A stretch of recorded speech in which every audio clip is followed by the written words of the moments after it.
Oh, what happened?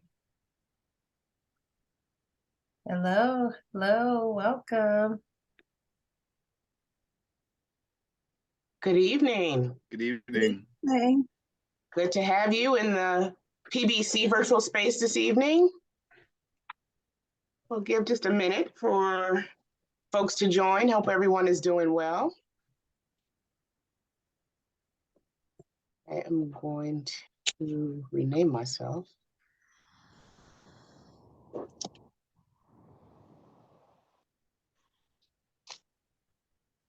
So folks who have joined the parliamentarians of Bucks County before know that we like to start promptly. So we are going to do just that. My name is Kamala Allen. I have the pleasure of being the president of the parliamentarians of Bucks County. I am excited to welcome you into our virtual space tonight. We are featuring one of our units, 5 registered parliamentarians, RP Ellen Reeves, who will be speaking on the topic, the rules of debate. We are excited to be kind of, I guess, relaunching our public facing events for the new year. So I should also say Happy New Year to everyone. This will be our first time having seen you. So just very briefly, we will ask you to, if you haven't done it already, please drop your name and your email address in the chat, particularly if you are a credentialed member. We want to make sure that you receive your CEU for participating with us this evening. We will have an opportunity for you to engage with one another and with RP Reeves during the course of our presentation tonight. So I am not going to take much more time. I am going to turn this over to registered parliamentarian and vice president of the parliamentarians of Bucks County, Ellen Reeves. Thank you, Madam President. Good evening to everyone. Thank you for attending our learning opportunity tonight.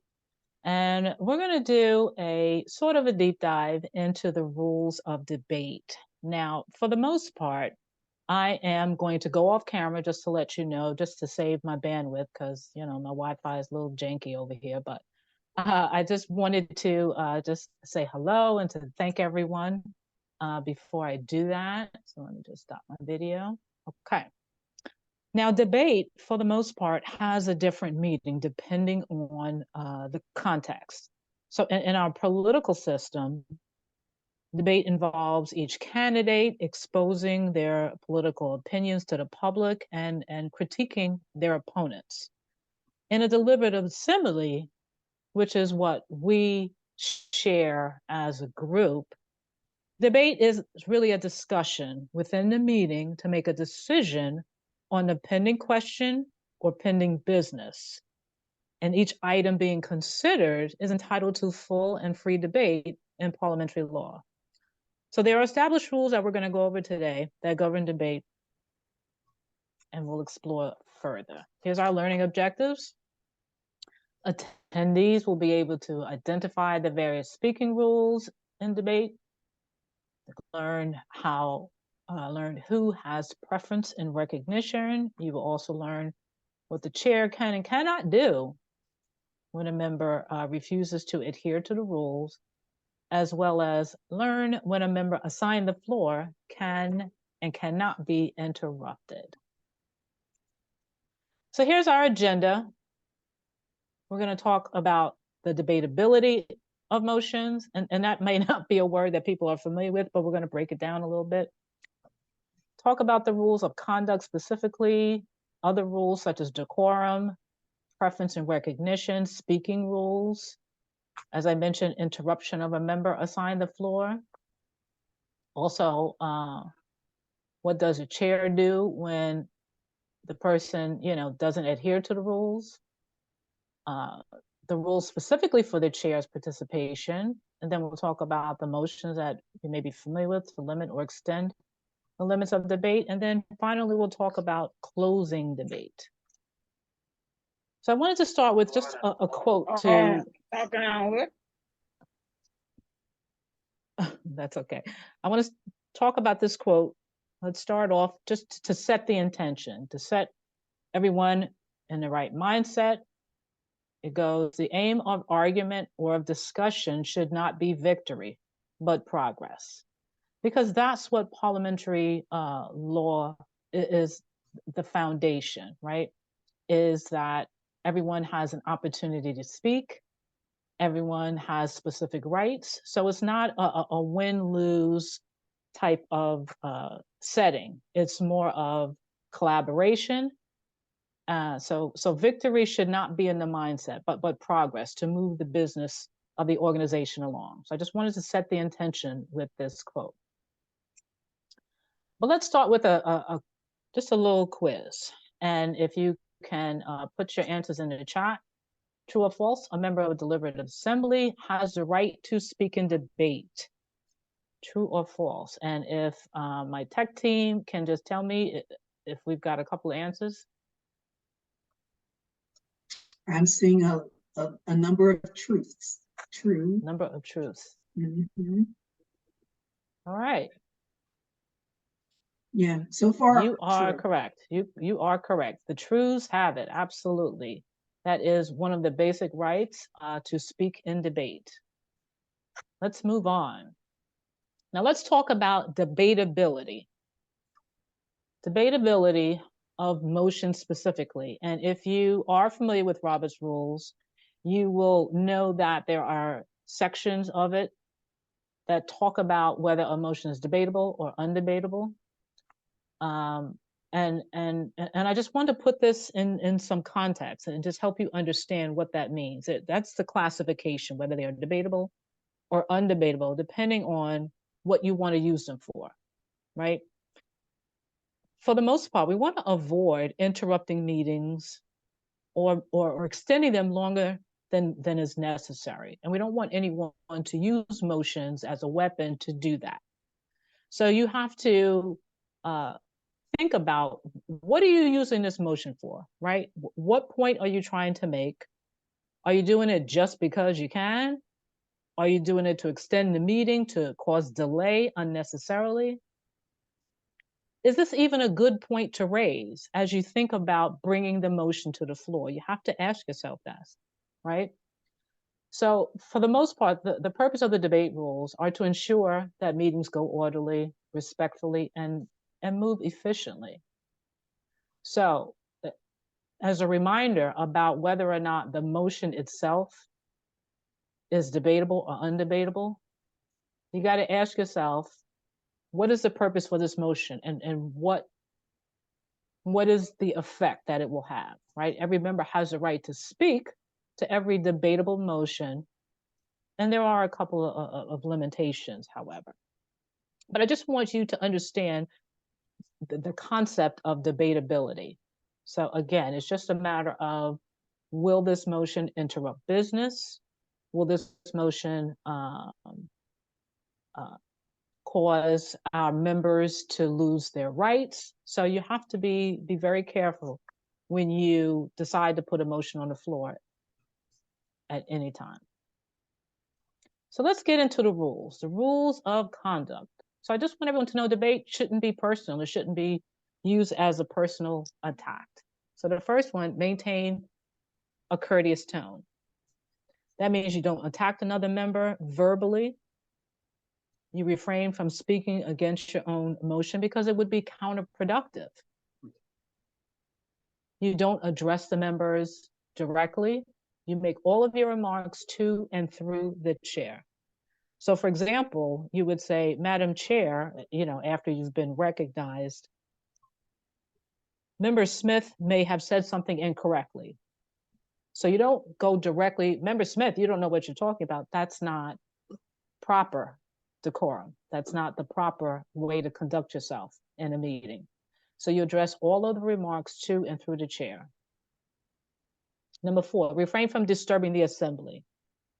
So we all know it's, whispering happens, but this particular rule means causing a disturbance, causing an interruption to the meeting, causing the members to not pay attention to the meeting. So you refrain from disturbing the assembly. You can walk, excuse yourself, but I'm talking, a sidebar conversation that can be heard by others.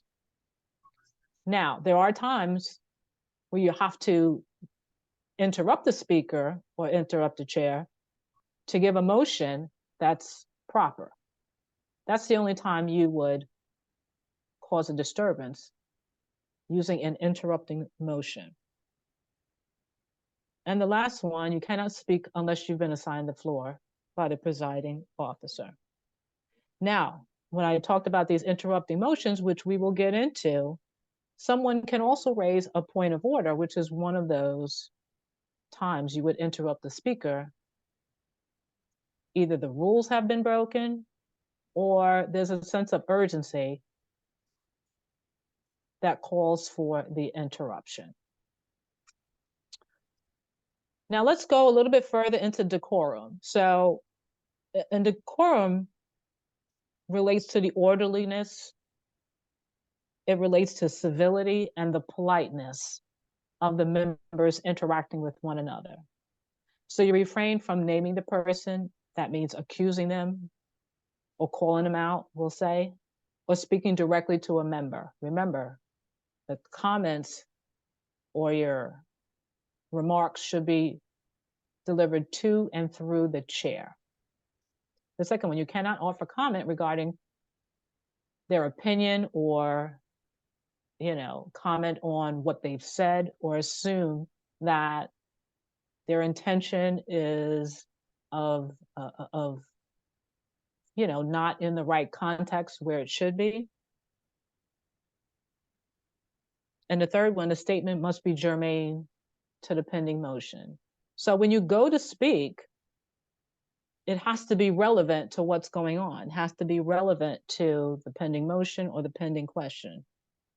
Now, going back to offering your comments, you cannot attack another member or question their motives, even if you disagree. It's improper to say, you're wrong, that's false, that's a lie. It's improper to say that. Another way might be, Madam Chair, Member A may have been mistaken or may have been incorrect. So you have to be careful of your tone in debate. Let's move on. Preference and recognition. So the maker of the motion has the first, the chair gives this person preference, meaning they will turn to that person as the maker of the motion to speak in favor of the motion. For the most part, the chair has a responsibility to understand and be aware who has preference at any given time, who has preference first, who is the next person that should be, the floor should be yielded to or be recognized. So it's very important for the presiding officer to be familiar with all of these rules. The first speaker after the floor is yielded would be the second person to have preference and recognition. So the maker of the motion, once they're done, the first person to rise and address the chair would get preference and recognition. And then the chair should also be mindful to alternate opposing views. So for example, if the first person after the maker of the motion was someone who spoke against the motion, then the chair should alternate and give someone an opportunity and recognize someone who wants to speak in favor of the motion. And any given member should not be recognized a second time if there are others in the meeting who still desire to speak on the first time. And the chair may recognize someone totally different, right? Because there's oftentimes someone who knows a lot about this subject. So the chair, being aware of that, may recognize that person, right? Let's move on. So let's talk about speaking rules. Any member is entitled to speak twice on the same debatable motion in the same session, right? And there's a difference between sessions and in a convention. So when you are attending a convention, a session may be more than one meeting. So I don't want everyone to get hung up on, you know, is the session one meeting long or 2 meetings long, because it can vary. So if you're in one meeting that's called for tonight, that's your session. If you're at a convention, you may have several sessions that are one after the other, day after day, or even within the same day, that you're considered a whole session, right? So the exception to this one is when you're attending a convention, a session may be comprised of several connected meetings in a day or over several days. There's also an opportunity here for it to apply to an adjourned meeting. So for example, if you're in one meeting and you've spoken already and an adjourned meeting has been set, you have an opportunity to speak one more time. I hope that makes sense. So the next speaking rule is members are entitled to speak up to 10 minutes. Now, I wanted to talk about this because in the virtual world, that may actually change, right? Because your organization may have adopted a special rule to say, oh, in our virtual environment, speaking up to 10 minutes would take forever. And it would extend our meetings way too long. So you may have already adopted a different special rule to say, everybody gets up to 5 minutes. So just be mindful that that's actually a possibility. Members cannot transfer unexpired portions of their time. And you see this play out in our House of Representatives, or in, you know, if you've ever watched the Senate, there are times where someone will say, I yield my time back to you. That means they've given their, you know, unexpired time to another member to speak. That doesn't happen in our deliberative assemblies. It doesn't happen outside of the legislature or the House of Representatives. When you speak, it must be germane, as I said before, to the topic at hand or whatever is being discussed. So you can't talk about something that happened last week that's already been decided, or last meeting. It has to be germane to the topic at hand. You may both speak in debate and offer an amendment. So although you are talking about the current motion on the floor in debate, you can also offer an amendment and it won't be counted against you as speaking 2 times. And the last one, preference and recognition, is given again to the maker of the motion.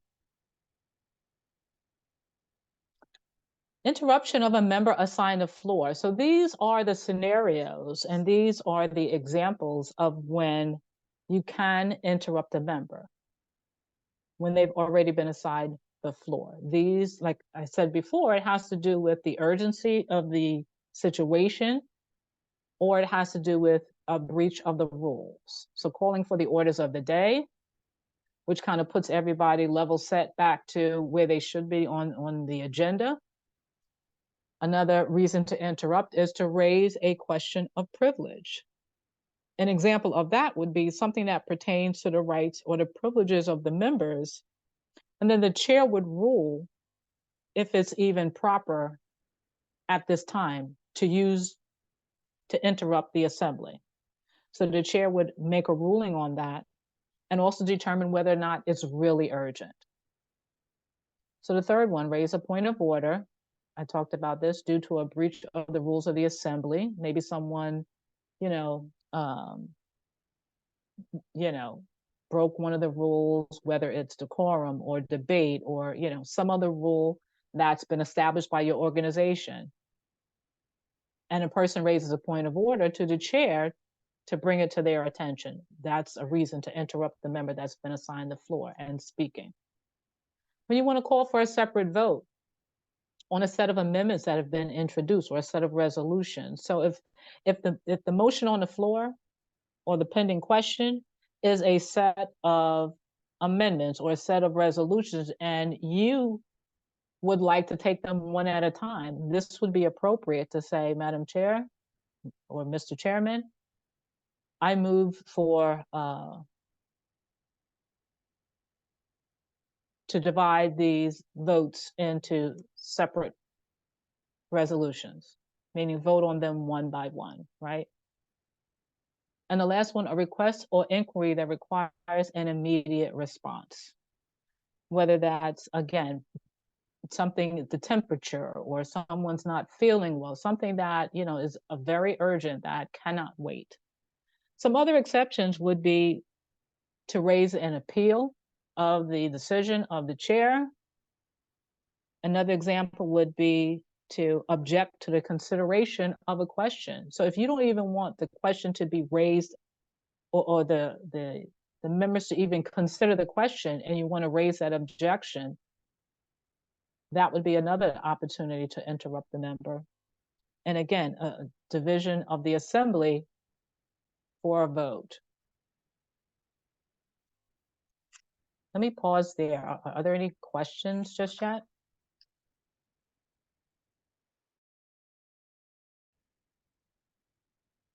Anything from the tech team? You want to let me know if there's any questions? There are no questions right now, RP Reeves. Thank you. All right, let's move on. So what does the chair do when a member breaches the rules? Because that's an actual real possibility, right? Someone will not adhere to the chair. If the chair has spoken to them directly and given them a warning, and this member still interrupts the meeting, or there's still some breach, the chair can call that member to order, lightly tap the gavel, call that member to order if it's a little bit more serious. And if the member still continues to breach the rules, you may have another member that calls a point of order to indicate that that particular member is out of order, quote unquote, is breaching the rules somehow, and needs to be brought back in order. The chair has to maintain decorum and manage the members, and be aware if this person who's disturbing the assembly is doing it as a delay tactic, right? Doing it as a dilatory act. Now, the chair doesn't necessarily address the member in the second person saying you're out of order.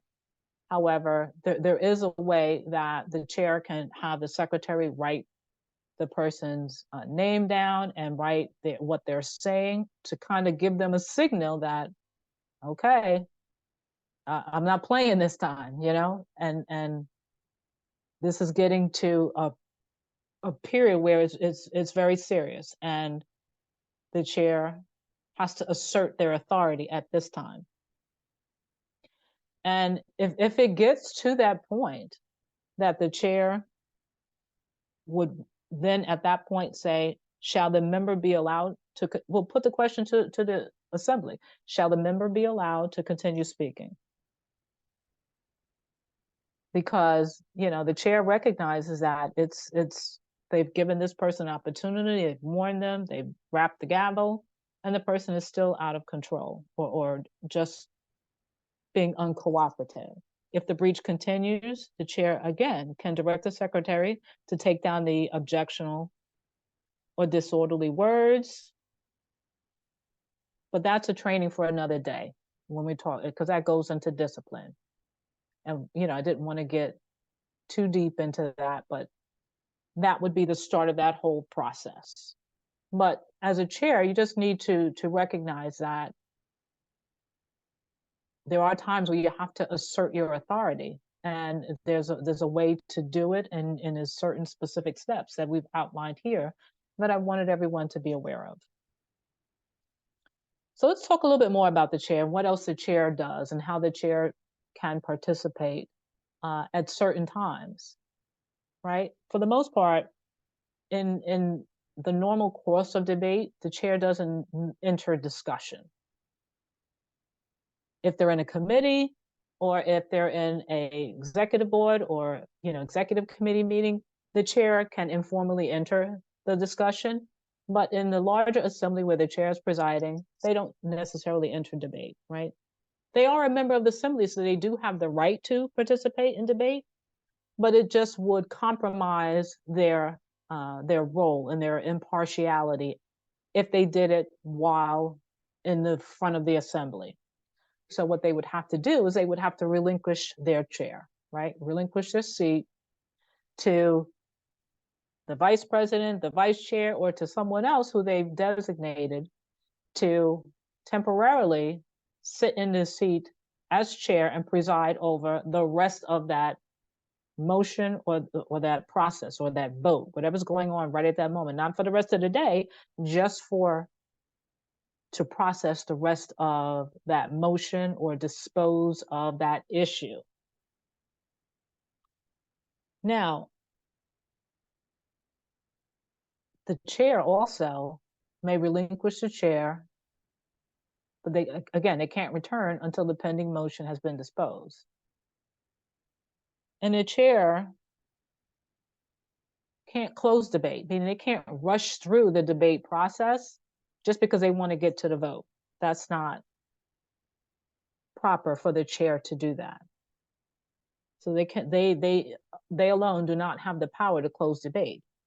So they will often say, is there any further debate? They have to kind of go through that process until they are confident that no one else wants to speak to this pending question or pending motion. So they can't rush through to get to put the question before the assembly. Now let's talk specifically about these two motions and how they play a role in the whole debate process, right? The motion to limit or extend the limits of debate are themselves undebatable. Can you imagine trying to debate a motion to extend debate? I know it sounds crazy, right?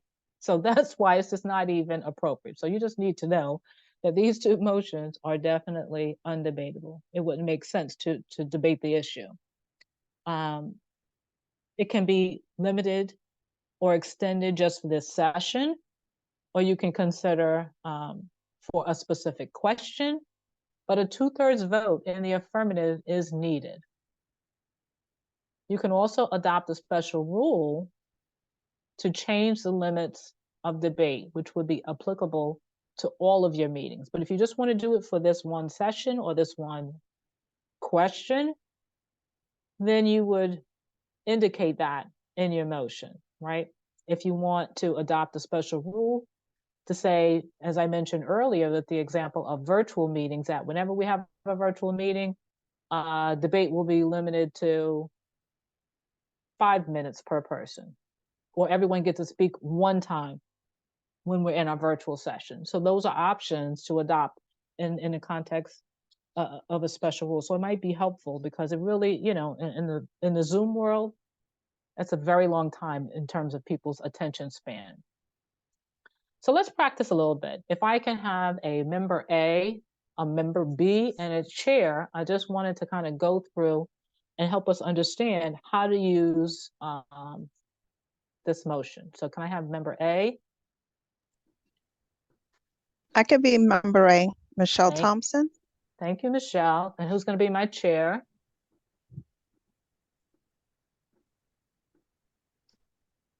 Be chair. Oh, good. Anthony Thompson. Thank you, Anthony. And a member B. I'll be member B, Sandra Turner. Thank you, Sandra. All right, so let's go through this. So go ahead, member A. Madam Chair. I recognize the member A. Since this is a hot topic, I move to extend the debate by 3 minutes for this question per person. Second. It is moved and seconded to extend debate by 3 minutes for this question per person. The question is on the motion to extend debate by 3 minutes for this question per person. Those in favor of extending debate will say aye. Those opposed will say no. There are 2/3 in the affirmative, and the motion is adopted. Debate will be extended by 3 minutes per person. Thank you so much. Thank you. I appreciate that from my member A, member B, and my chair. So can I just ask, what did you notice going through this motion? What didn't happen? Anybody? There was no debate. No There debate. was no debate. That's right. It just kind of, the chair just moved it right along, didn't ask for any debate because it's undebatable, right? Awesome. Thank you. RP right. Reeves, Yes. just one note there on that one is that, with a motion that requires a 2/3 in the affirmative, we typically expect that to be a standing vote, a rising vote, as opposed to a voice vote. So I just wanted to note that. Thank you. Thank you. We'll note that clarification. Appreciate you. Thank you for that. Okay. All right, so we talked about the chair can't close debate, but let's talk about how other people can close debate, right? It's usually ended for the most part when the chair determines that, as I said, no one else wants to speak in debate and puts the question before the assembly, such as, is there any further debate? And they'll pause, and they'll pause, and they say, hearing none, the question is on blah, blah, blah, whatever the question is on, right? But there is an opportunity before the chair does that for any member to say, I move the previous question, right? This will end debate immediately. This too requires a 2/3 vote. And as noted, it's undebatable. It would be a rising vote. I assume, I believe that was Madam President who mentioned that. And it may be moved at any time when a motion is pending, right? And you'll know that somebody will be just, tired of the debate going back and forth. I moved the previous question, right? And I'm sure you all have heard the more informal ways to say it. Somebody will just say question, but let's focus on using the proper terminology, right? I moved the previous question. But it also prevents any other motion except laid on the table to come before the assembly, because lay on the table is just, it ranks higher than this particular motion. So that's the only other motion that would be in order.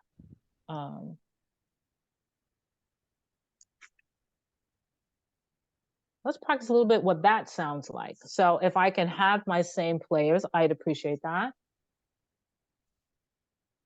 So can we have? Sure. Yep. Okay. Thank you. Go ahead, member A. Mr. Chairman, I move the previous question. Second. The previous question is moved and seconded to end debate. Those in favor of ordering the previous question and ending debate, say aye. Those opposed, say no. There are less than 2/3 in the affirmative and motion for the previous question is lost. Debate will continue. Thank you. Thank you so much. So one of the things I was going to ask and point out for this is that when you move for the previous question, you're not bringing the question back.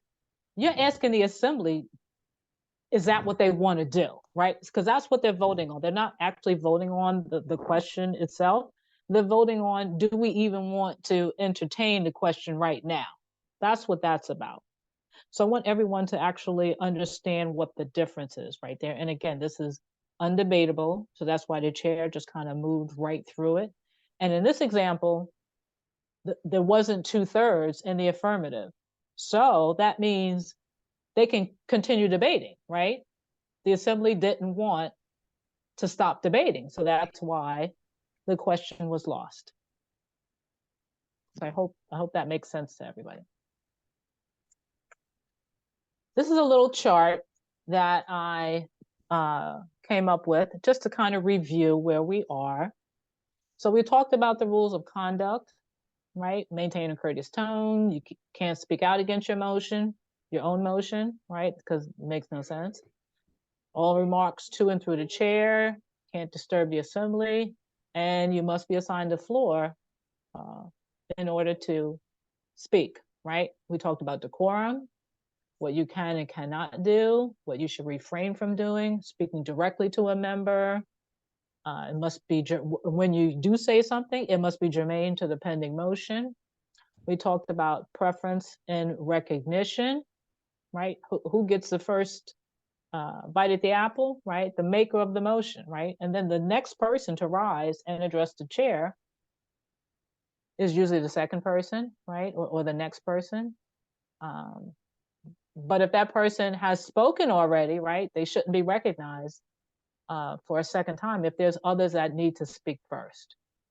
We went over the speaking rules. You get to speak twice on the same debatable motion in the same session, up to 10 minutes, unless there's a special or standing rule by your organization. You can't transfer your unexpired time, can't yield your time.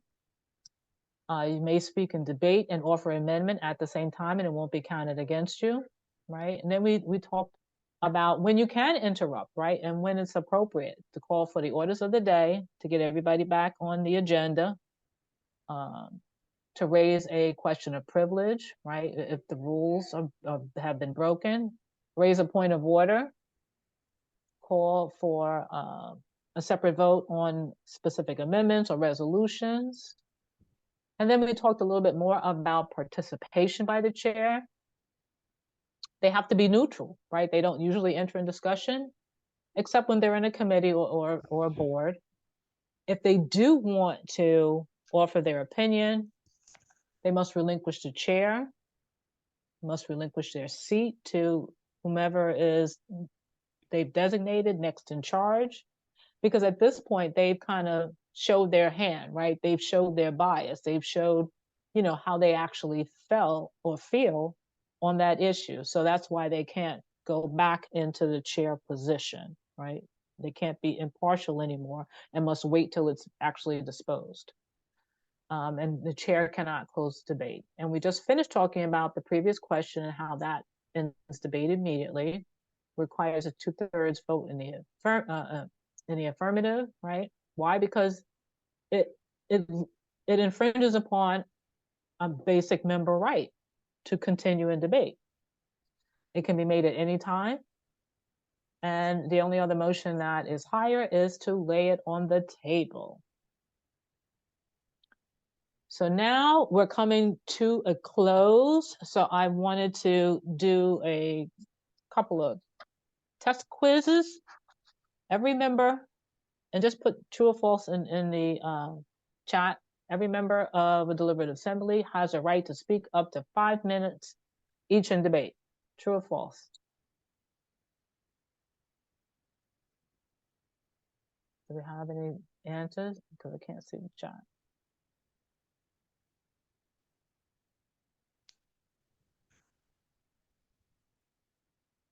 Can somebody tell me what's in the chat?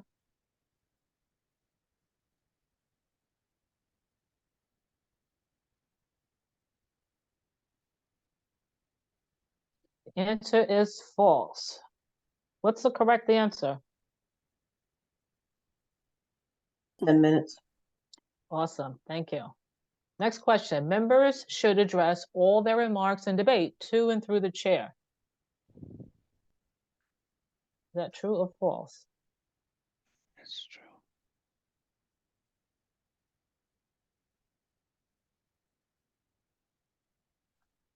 Anyone? You can just unmute. True. True.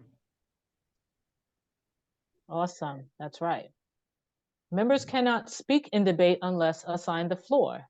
You can just unmute yourself and true or false. True. Yeah, I think I made this too easy for you guys because I got all the experts on my thing today.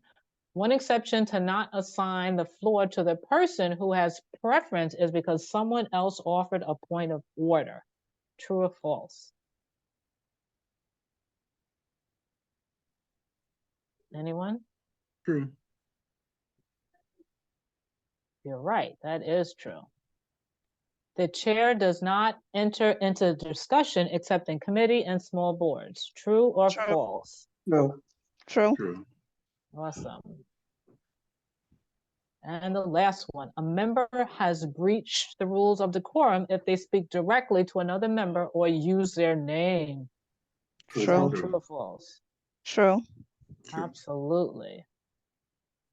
Thank you so much. Okay, I'm going to stop sharing to see if we have any questions. That really does conclude my my presentation. Hold on, let me just, just show you the last slide.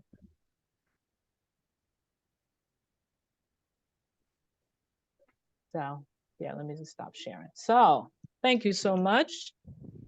So I hope that gives you, just a little bit perspective on the rules of debate. I don't know if you've, thought about how serious, parliamentary procedure is and the rules governing debate to help maintain order, civility, to ensure that, everyone is in the right mindset and has the right intention. Does anybody have any questions or any comments?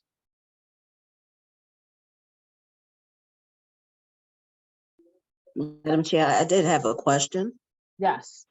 And actually, I just want a little bit of clarity on, so my question was, if a member of the assembly was calling for the question, does that not automatically end the debate? Is that what you were explaining? Exactly. That doesn't, I mean, yes and no, right? It does end debate, but the chair still has to process the motion, right? Process it as a motion. It does end debate, they process the motion, and then you have to wait and see what the results are, if that makes sense. Yes. So for example, if if you guys were talking about, I don't know, where the next, fundraiser is going to be, and then somebody calls a previous question, you don't automatically go to a vote on the next fundraiser. No, you now the chair has to process the motion and the vote on, do we want to entertain the question now? Do we want to go right to the question? That's the pending motion right now before the assembly. That's what the chair has to put before the assembly, if that makes sense. It does, Madam Chair. I do have one follow-up question. Mm-hmm. Is there any motion that can be placed on the floor that would end debate without having to vote on it?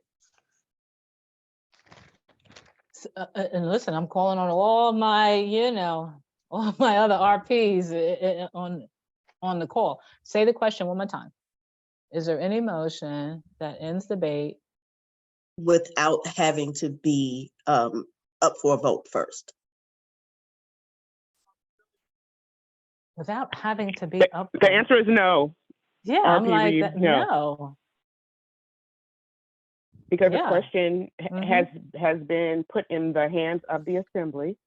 So there's no one person who, as can do RP that. Reeves said, can do that. It is the will of the assembly whether or not they want to move on from that question or not. And so probably the thing that's closest to what you're describing is postpone indefinitely, which kills it for the current session. But again, that motion would have to be processed and adopted in order for it to have that effect. Right. You can't skirt around it, right? You can't skirt around the process of putting this, the question or the motion before the assembly. If that makes sense, Ms. Turner. It does. Thank you for the clarity. Yeah. That's a good question, though. And I'm curious, if you've seen somebody do it, let me know, because it's certainly improper. But that goes back to, the chair either knowing that, someone is trying to do that and trying to improperly do that, and just be aware of what the rules are. Yeah. Any other questions or any other comments about what they've seen in debate?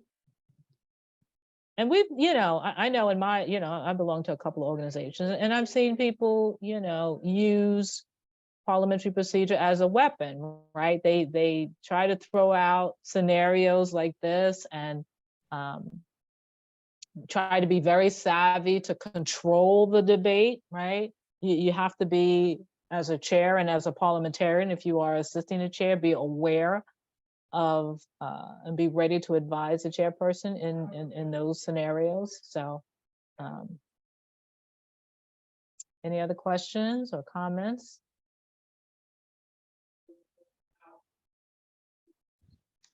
Well, I thank you for signing on this evening and spending a little time talking about the rules of debate.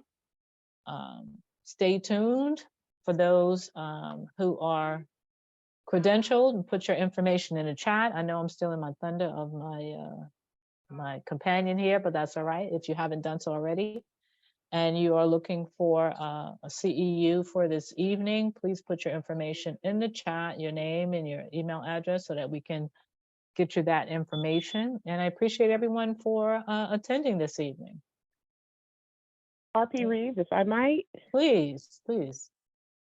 Thank you. You said something, and I just wonder if the participants this evening might share if they've seen things that they themselves questioned in terms of how either debate was handled or motions were avoided that were put on the floor. I know we have a couple more minutes before we hit our 50-minute mark, so I just wonder if there's anything anybody would be willing to share. I see President Anthony Thompson has raised his hand. So please Yes. share.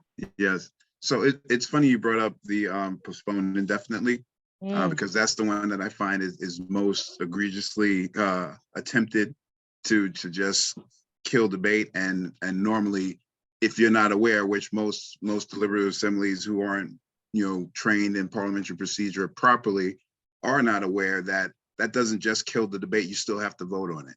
And I've seen where they've just skipped the vote and okay, so it's dead and there's no other way. And so I have seen that done. And that was probably before my training before. So had I known better, that wouldn't have gone that way, but I have seen that before. Yeah, Ms. Turner, I see you had your hand up, but I think you put it back down. It did. Actually, I was just going to state something similar to RP Thompson, which is that, and I think with my organization, we're still in the learning process. I'm preparing to take my my RP exam. However, I have seen it. That's why I asked the question, because I have seen a call for the question, and then the debate has ended, and we go to a vote on what the question was. So obviously that's improper, and I appreciate that clarification. And I think people get confused with that, right? They think it is an automatic, don't pass go, collect $200, like automatically go right to the question, right? But yeah, that shouldn't really, happen in that fashion. And good luck to you on taking your exam. We need more RPs, right? Yay. Yeah, thank you. What unit are you with, Ms. Turner? My unit is actually the Dogwood unit in Atlanta. Oh, thank you for joining us all the way from down Atlanta. Appreciate that. Thank you. Does anybody else have any other comments or any other, any things? That's interesting that, we were talking about this postpone indefinitely. I've actually haven't heard that used in that way. RP Thompson was talking about that, but I can see how, someone can be dangerous with a little bit of knowledge, right? Just a little bit of knowledge, they can be dangerous and try to manipulate the situation. That's very interesting. Yeah. I'm gonna have to listen out for that.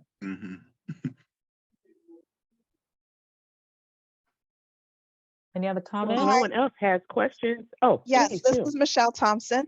Can you put your information in the chat, like your email address? Oh, bless you, In my case child. we would, Bless I you. would love to send you some remarks on your excellent presentation tonight. I appreciate that. I am putting it in the chat. You segued right where I was going. Thank you so much. So to everyone who's with us this evening, I just want to say thank you for joining us, especially coming all the way virtually from Atlanta. We love that. We appreciate that. Would encourage you, if you would like to share your thoughts about tonight's presentation with RP Reeves. She's dropped her email address in the chat. We would ask that you would please share your thoughts and your kudos with her. Ellen, do we have an evaluation link for this evening? We may not. But you know what, we we can will send get it one out. out. Yeah, we can Yeah, send we one will out. send out. An evaluation, we'd Definitely. appreciate that. We're looking for some feedback. Any other topics that you guys think would be helpful, we would put that into consideration. Where, you know, our unit is committed to doing these types of learning opportunities for our own edification as well as everyone else. It certainly helps us keep our muscles and our skills sharp. So if you have any suggestions, any topics, we're certainly open to that. And you know, stay tuned. If you have registered for this presentation, you are in our database, and you'll be getting information about our next one next month as well. And we thank everyone for joining us. And I just Thank want to say you. before we close, I just want to congratulate RP Anthony Thompson as the president of I'm going to get the acronym wrong because I'm so used to saying it out loud. But wanted to just give him an opportunity, PNSC, to just say anything he'd like to share on behalf of his unit. And again, thank him and his lovely wife for joining us this evening. Thank you, President Allen. And once again, no worries with that. Just wanted to let everyone know, my name is Anthony Thompson. I'm the current president, just the recently elected president of the Parliamentarians of Nassau Suffolk County, and you did get it correct. It's PNSC. And I do have my wife joining me, who is one of our RPs in the unit. And so I'm glad that we could hop on and support. I always love joining your LOs. Always informative, always succinct, and like you said, you always start on time. You're very well known for that.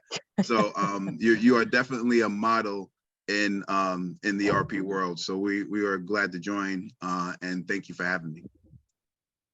Thank you for joining. And I think we will close with our PA Association President, PRP Theljoa Garrett. I'm sure she would love to say a word or two about the upcoming training conference that we are putting on in the Pennsylvania Association that we will be inviting all of you to attend.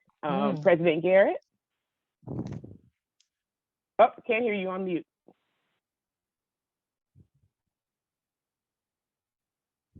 Theljoa? Can you all hear her? No, wait a minute. I'm off mute now. Okay. There you go.